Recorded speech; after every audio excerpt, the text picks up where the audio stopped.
Olá, pessoal, tudo bem com vocês? Eu me chamo César Teixeira Pacheco, sou estudante de Engenharia Elétrica da Universidade Federal de Santa Maria, campus Cachoeira do Sul. Olá, pessoal. Eu sou o Gustavo Lenhart Stephen e também sou estudante de Engenharia Elétrica na Universidade Federal de Santa Maria, no campus de Cachoeira do Sul. O nosso projeto é orientado por nossa professora Ana Luísa Soubia. O mesmo é intitulado Apoio Pedagógico e Aulas Extracurriculares, Ciências Exatas para Discentes do Ensino Fundamental e Médio. No vídeo de hoje, a gente vai falar sobre um tema bem importante da matemática, principalmente porque a gente utiliza muito ele no nosso dia a dia. Eu estou falando dos números decimais e fracionários. Então, a gente pode caracterizar os números decimais por terem uma parte inteira e uma parte decimal, e essas partes são separadas por uma vírgula. Então, os números decimais, eles representam quantidades quebradas, ou seja, partes fracionadas de algo inteiro. Além disso, todo número decimal, finito e dízima periódica possuem representações fracionárias, que nós vamos ver na aula de hoje. Então, os números decimais, como eu disse antes, eles são muito presentes no nosso cotidiano, como, por exemplo, quando a gente faz compras no supermercado ou quando a gente vai abastecer o nosso carro. Vamos começar a nossa aula falando sobre a casa decimal e a posição dos números decimais após a vírgula. Então, a casa decimal. Nos números decimais, os números que ficam após a vírgula, ou seja, os números que ficam à direita da vírgula, são chamados de casas decimais. Nós temos alguns exemplos, como o 0,3. Ele é um número decimal com uma casa após a vírgula, neste caso, o 3.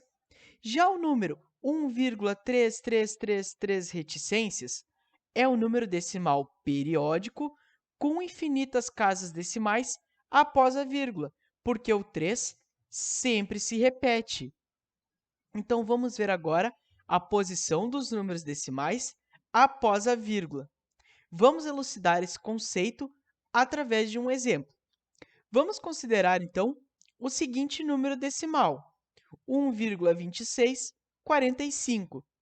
Nós temos, então, após a vírgula, 4 casas decimais, sendo que o primeiro valor após a vírgula é o 2, ou seja, 0,2. Já o segundo valor após a vírgula é o 6, ou seja, 0,06. O terceiro valor após a vírgula é o 4, então 0,004. E o quarto valor após a vírgula é o 5, ou seja, 0,0005.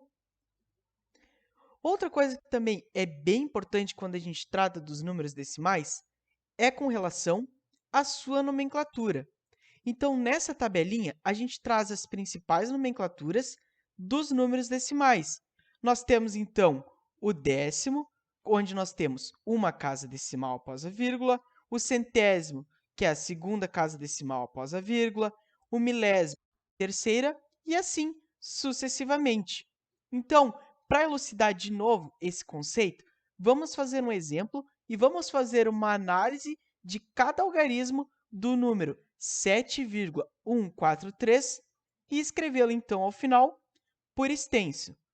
Então, nós podemos formar o número 7,143 a partir da seguinte soma: 7 mais o 0,1, que é a primeira casa decimal, o 0,04, que é a segunda casa decimal, e o 0,003, que é a terceira casa decimal. Então, quando a gente realiza essa soma, nós obtemos o número 7,143.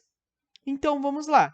O 7 é a nossa parte inteira, o 0,1 é o nosso décimo, o 0,04 são os nossos centésimos e o 0,003 são os nossos milésimos. Então, escrevendo esse número por extenso, nós temos 7 inteiros e 143 milésimos. Agora que a gente já aprendeu, então, a nomenclatura dos números decimais, vamos falar um pouco de algumas operações que a gente pode fazer com eles. Vamos começar, então, com a adição e a subtração. Então, neste caso, a gente tem que somar ou subtrair a parte inteira com a parte inteira, os décimos com os décimos e assim sucessivamente. Vamos ver, então, um exemplo de adição e um de subtração.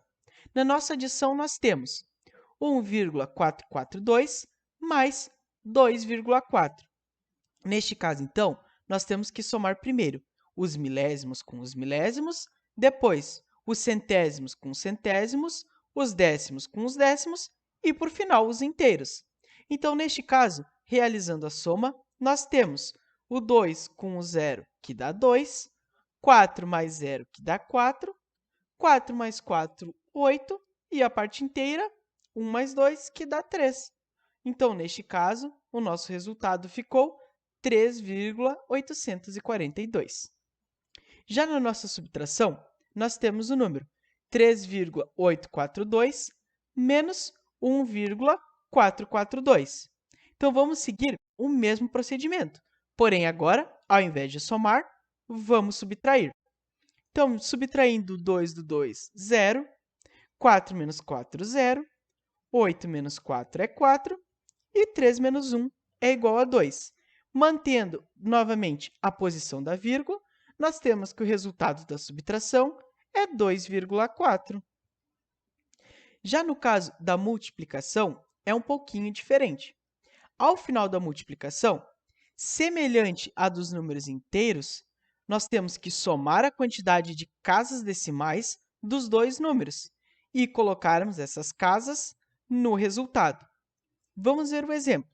Nós temos a multiplicação de 0,42 vezes 1,20. Então, vamos realizar essa multiplicação de modo semelhante ao dos números inteiros. Então, vamos começar fazendo 0 vezes 2, 0 vezes 4 e 0 vezes 0, que é igual a 0. Então, já no segundo caso, nós temos 2 vezes 2, que é igual a 4, 2 vezes 4, que é igual a 8, e 2 vezes 0, que é 0. Então, agora, deixando mais um espacinho e multiplicando o 1, nós temos 1 vezes 2 é igual a 2, 1 vezes 4 é igual a 4, e 1 vezes 0 é igual a 0. Então, agora, vamos realizar essa soma. E essa soma vai nos dar 5.040. Porém, nós temos que ter cuidado com relação ao número de casas decimais. Como, neste caso, temos duas casas decimais do primeiro número e duas casas decimais do segundo, nós temos, então, que somá-las e colocá-las no nosso resultado final. Então, neste caso, o nosso resultado ficará 0,5040. Bom, como vimos anteriormente adição, subtração e multiplicação, agora nós veremos a divisão com números decimais e números decimais em fração. Então, na divisão, é necessário igualar as casas decimais, multiplicando os dois números por potências de 10. Após, a divisão é igual a dos números inteiros. Vamos ver um exemplo. Calcule a divisão abaixo. 0,5040 dividido por 1,2. Neste caso, multiplicaremos o 0,5040 vezes 1.000, que dá 504, e 1,2 vezes 1.000, que dá 1.200. Assim, nós igualamos as casas decimais. Só que agora, nós faremos a divisão 504 dividido por 1.200, que é análogo a 0,5040 dividido por 1,2. Só que quantas vezes o 1.200 cabe no 504? Nenhuma vez. Portanto, colocaremos no resultado o 0, e acrescentaremos mais um 0 no 504, resultando em 5.040. Agora, quantas vezes cabe o 1.200 no 5.040? 4 vezes. Portanto, faremos 1.200 vezes 4, que dá 4.800. E 5.040 menos 4.800 dá 240. Quantas vezes o 1.200 cabe no 240? Nenhuma vez. Portanto, acrescentaremos mais um 0. E agora, quantas vezes o 1.200 cabe no 2.400? 2 vezes. Portanto, vamos fazer essa multiplicação. 1.200 vezes 2 dá 2.400. E 2.400 menos 2.400 é igual a zero. Portanto, a nossa divisão resulta em 0,42. Números decimais em fração. Para escrever um número decimal na sua forma fracionária, devemos seguir 2 passos. Primeiro, conservar o número sem a vírgula no numerador. Colocar a potência de base 10 no denominador de acordo com a quantidade de casas decimais que andamos, para tornar o número decimal em um número inteiro. Vamos ver um exemplo. 0,43. No primeiro passo, nós vamos conservar o número sem a vírgula, então é 43. E no denominador, nós vamos colocar a potência de base 10 de acordo com a quantidade de casas decimais. Nesse caso, 2, portanto, o denominador será 100. Portanto, 0,43 é análogo a 43 dividido por 100. Vamos falar agora sobre os números fracionários. Os mesmos representam uma ou mais partes do todo, isto é, ao dividir um objeto em um determinado número de partes, cada conjunto dessas partes é um número fracionário. A representação de um número fracionário é feita por meio de frações. Em uma fração, a parte do objeto dividido, o numerador, é colocada sobre o número total de partes em que ele foi dividido, o denominador, com traço no meio. Vamos ver um exemplo. Uma parte de 8 de uma pizza é representada por frações da seguinte maneira: 1 com traço e o 8. Ou seja, 1 é o numerador e 8 é o denominador. Ou seja, 1 é um pedaço e 8 é a parte inteira. As frações também representam divisões. Nesse caso, o numerador é equivalente ao dividendo e o denominador é equivalente ao divisor. Vamos falar agora sobre as operações matemáticas envolvendo frações. Vamos analisar primeiro os denominadores. Se os denominadores forem iguais, realizar a operação indicada para os numeradores e preservar os denominadores. Vamos ver um exemplo. Desenvolva a seguinte operação: 17 sobre 20 menos 4 sobre 20 mais 2 sobre 20. Portanto, vamos preservar o denominador e aplicar as operações expostas nos numeradores. Então, 17 menos 4 mais 2 é igual a 15 e mantemos o denominador. Portanto, o resultado desta operação é 15 sobre 20. Vamos falar agora sobre o denominador diferente. É necessário encontrar alguma fração equivalente às frações no cálculo que possua o mesmo denominador. O procedimento mais indicado para encontrá-las é o seguinte. Primeiro, vamos calcular o MMC entre os denominadores das frações. Segundo, divido o MMC pelo denominador da primeira fração. Multiplique o resultado encontrado pelo numerador da primeira fração. E o terceiro, repita o processo para cada fração presente no cálculo, até substituir todas as frações por frações equivalentes. Vamos ver agora um exemplo de denominadores diferentes. Veja esse exemplo. Desenvolva a seguinte operação: 5 sobre 2 mais 5 sobre 10. Neste caso, os denominadores são diferentes. Portanto, temos que encontrar o MMC entre 10 e 2. Neste caso, nós encontramos 10. E 10 será dividido por 2, que resultará em 5, e será multiplicado no numerador. Então, ficaremos 5 vezes 5 sobre 10, mais 5 sobre 10. Neste caso, o MMC será preservado no denominador, resultando em 25 sobre 10 mais 5 sobre 10, resultando em 25 mais 5 dividido por 10, resultando em 30 dividido por 10, que resulta em 3. Vamos ver agora a multiplicação envolvendo frações. Neste caso, multiplique numerador por numerador e denominador por denominador. Bem simples. Vamos ver o exemplo.